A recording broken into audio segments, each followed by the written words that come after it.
So for the past couple of Sundays, we've been talking about mountain climbing here at St. John's, focusing on the Psalms, numbers 120 through 134, which are sometimes called the Psalms of Ascent, going upward. Remembering how in ancient times, pilgrims used to make an annual trek up the mountain, up to God's holy temple. I like these psalms for a variety of reasons. One of the reasons I like them is that they're kind of short. And so when I hear them, they're very familiar to me. And a lot of us, when we hear these psalms, we think about how beautiful nature is and the pristine beauty all around us. But these psalms are not about nature worship. These psalms are focused on the temple of God, which was placed at the top of the hill in Jerusalem. And so when they talk about going to the mountains, they're talking about going to God. And I want to encourage us to do the same, if not literally, then metaphorically. Today's psalm perhaps is quite familiar to you. I lift up my eyes to the hills. From where will my help come? My help comes from the Lord. My help doesn't come from the mountains. My help comes from God, who is at the top of the mountains. God is there. God's holy shrine in ancient times was there. That is where God sits on God's earthly throne. It's also where we can go for help. In times of help, when we need help, we lift our eyes to the hills. We know our help is there in the Lord our God. So this first verse or two of Psalm 121 is basically saying, come on, let's head for the hills. That's where we'll be safe. That's what we're doing these several Sundays this fall. We're heading for the hills. We're climbing up those hills with God's help every step of the way so that we can make this spiritual journey and get closer and closer to God. It's the way. The early church used to be called the way. They too were on this journey closer to God. Well, last Sunday we had a lot of fun looking at some mountaineering gear. I heard at the door that a few of you were not too sure you wanted to sign on after seeing all that equipment.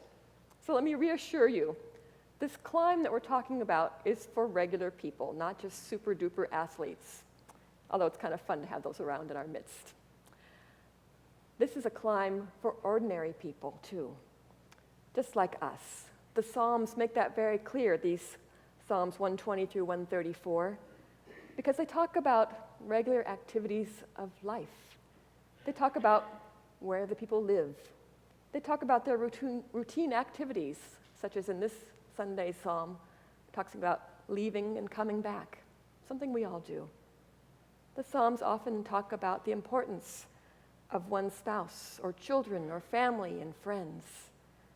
These are very ordinary things that we all understand. And these pilgrims from way back when were just like us in that regard. The Psalms also make it clear that we travel not as individuals, but as groups.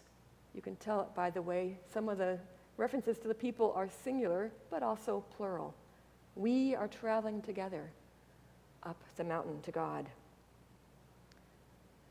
This week, I want to reassure you, too, that this quest, this way up the mountain, is like a series of steps. It's like going up a staircase. So we don't need a lot of fancy ropes and harnesses.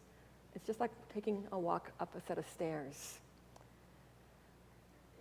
The word ascents comes from a Hebrew word, the root which means to go up. It can also just mean steps or stairs, one step at a time. And so we have these psalms that are called the Song of Ascents or Song of the Steps. You and I travel closer to God one step at a time, just like walking up a set of stairs. It's interesting that these psalms actually give the feeling of a stairway by repeating certain words over and over again. It's not that they didn't have more creative words that they could come up with. They repeat the same word over and over again, just like you step onto one stair after another. Psalm 121 repeats the word help 2 times within the first 2 verses. I lift up my eyes to the hills. From where will my help come?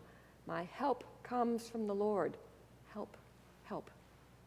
And then it goes on to repeat the word keep 6 times. He will not let your foot be moved. He who keeps you will not slumber. He who keeps Israel will neither slumber nor sleep. The Lord is your keeper. The Lord will keep you from all evil. He will keep your life. The Lord will keep your going and your coming in from this time and forevermore. It's just stair steps. We can take it 1 step at a time. Now, if you're like me, or maybe you're not like me, but I worry about safety. I worry about safety a lot. I'm just really good at worrying about safety. And so when I think about climbing up this mountain, I wonder about things like stumbling. I don't want to stumble. Or what if it's really hot out? I don't want to get sunstroke.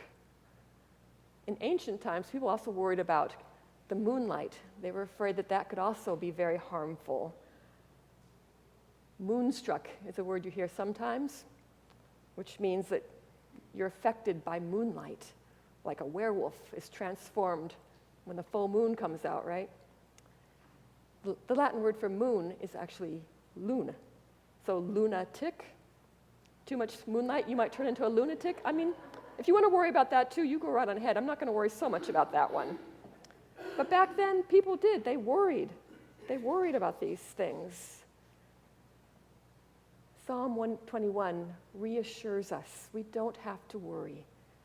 The Lord is your shade at your right hand. The sun shall not strike you by day, nor the moon by night. The Lord will shade us from these dangers. The Lord will not let our foot be moved. The Lord will not let us slip, literally or metaphorically. If you're like me, you might worry about other things like acute mountain sickness. You know, nausea, dizziness, headaches that come from really thin air with not enough oxygen in it. Especially if you land in a place like Colorado after being on a plane and wonder why you're huffing and puffing when you go up the stairs. The Lord will protect us from all things as we make our step-by-step process. So we're moving along, right? We're climbing up these steps, 1 step at a time. But even stairs can be tiring to climb up for a long time. And so there too, the Lord provides for us. The Lord provides an opportunity for us to take a break partway up. After all, God took a break, right? In Genesis, we hear that on the 7th day, God took a break. He rested from all the work he'd been doing. Jesus, too, was familiar with the Sabbath.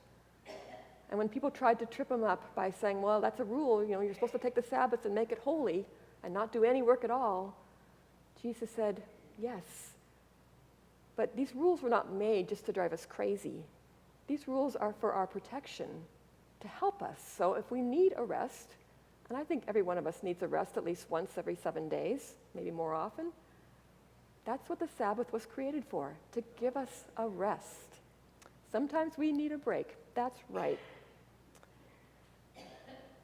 Thinking about these need for a break every so often reminds me of a time many, many moons ago, probably about 6 years ago, when I went to visit my niece. And she said, hey, Aunt Sue, I'm going to go hiking with some friends of mine tomorrow. You want to come with us? And I for a moment there, I forgot that I'm not 26 anymore. And I said, sure, that would be fun. Where are we going? And she said, we're going to climb Mount Musalak. And I said, okay, great. And she said, I'm going to bring some of my college friends. We're going to have a great time. So next morning I got there, and the kids showed up, and I looked at my niece, and when I read her T-shirt, I knew I was in trouble. Her T-shirt said, endurance racing. And it turns out she's a mountain goat. And it turns out that I am not. I am an ordinary human being who was mistakenly thinking she was young enough to keep up with college kids. So they all scampered up the mountain, and I did okay for a while, admiring the trees and the scenery and walking along. And then it started to get a little steeper, and I started huffing and puffing. Meanwhile, the kids were racing up the mountain. And sometimes they were kind. They would stop and wait for me to catch up, which was very nice. And the minute I caught up to them, they would take off again. So they'd had a nice little break there while they waited for the aged aunt to show up. But I wasn't getting any break at all. And I was beginning to feel a little desperate when God stepped in.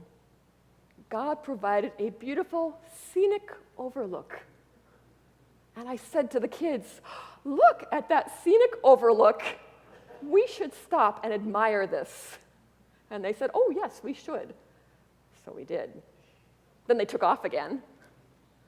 Fortunately, God provided another scenic overlook. And I said, "Kids, look at that. We should admire that." And they all said, "Okay." But with my keen powers of observation, I noticed that some of the college kids were looking a little peaked. And they seemed especially eager to sit with the aged aunt and admire the scenery for a few minutes. And I thought, you know what? These scenic overlooks are not just for me. I think these kids need these little breaks as well. But I didn't want to point that out to them because I am a kind, if elderly, aged aunt. And so I didn't say anything. But I made sure that we stopped periodically so that I could get a little break and admire the scenery. And it was beautiful. The further up we got, the more stunning the views became. It's wonderful. Kind of gives you a glimpse of heaven along the way, But it's not the final destination. These scenic overlooks are not our final destination. The summit, that's where we were headed. That's where we all are headed. And so we need to continue on, step by step, working our way to the top. I lift up my eyes to the mountains. Where does my help come from? It comes from the Lord our God. That's where we're headed. So as we get these glimpses of heaven along the way, they give us a chance to catch our breath, to have a mini Sabbath, or a longer Sabbath if we need it. But that's not the place to stop. It's a vision of what is to come, a little glimpse of what is to come. And so let us continue to work our way up, step by step, closer to God, taking advantage of the Sabbath, which was created for our benefit, taking advantage of the view along the way, stopping to catch our breath when we need it, but continuing on, step by step. Today, we stop at a scenic overlook. It's beautiful, but soon we'll be climbing again, probably by next Sunday for sure. Let us admire the view, though, today, to prepare us for the astounding view that awaits for us at the summit. Today, though, let us stop and enjoy the view and catch our breath and enjoy the blessed quiet, that quiet center that is available to us whenever we need it along the way. Amen.